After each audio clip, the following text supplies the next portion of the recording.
Hello ছোট বন্ধুরা, আজ তোমাদের জন্য আছে আদিম মানুষের আগুন আবিষ্কারের গল্প। অতি প্রাচীনকালে যখন পৃথিবীতে কোনো শহর বা গ্রাম ছিল না, তখন মানুষ বাস করত অরণ্যের গভীরে।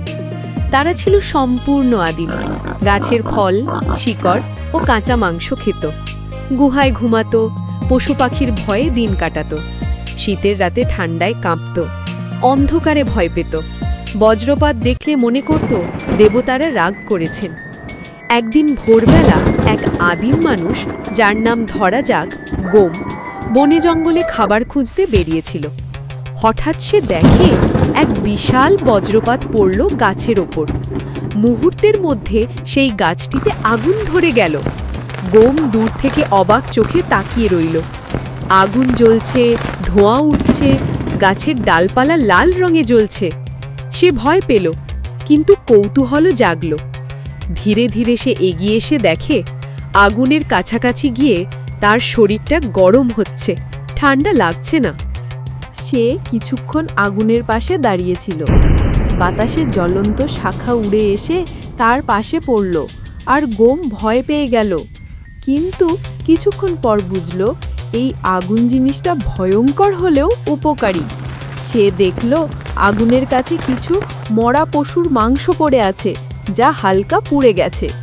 গোম সেই মাংস খেয়ে দেখে এটা নরম, সুস্বাদু আর হজমও সহজ।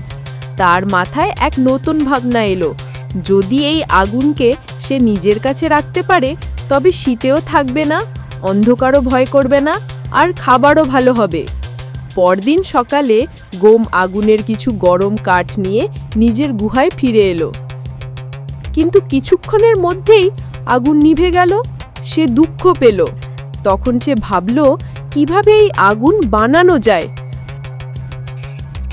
বহুদিন চেষ্টা করার পর একদিন সে দুইটা শুকনো কাঠ ঘষতে ঘষতে দেখে সামান্য ধোঁয়া উঠছে, তারপর ছোট্ট এক শিখা। গোম আনন্দে চিৎকার করে উঠল। তারপর থেকে গোম আগুন জ্বালাতে শিখে গেল। সেই আগুনে খাবার রাঁধতে গুহার সামনে আগুন জ্বেলে রাখত, যাতে বাঘ ভাল্লুক কাছে না আসে। অন্য মানুষরাও তার কাছ থেকে আগুন বানানো শিখে নিল। অরণ্যের অন্ধকার রাতে যখন আগুনের আলো জ্বলতে লাগলো, তখন যেন মানুষের জীবনে নতুন এক যুগের সূচনা হলো। আগুনের উষ্ণতায় মানুষ শীত জয় করল, আলোর ছটায় অন্ধকার ভয় দূর হলো, আর রান্না করা খাবারে জীবন আরও স্বস্তিদায়ক হলো। এইভাবেই গোম, এক আদিম মানুষ, মানব সভ্যতার প্রথম মহান আবিষ্কার করল। আগুনের আলোয় অন্ধকার যুগ থেকে মানুষ প্রবেশ করল আলোর যুগে।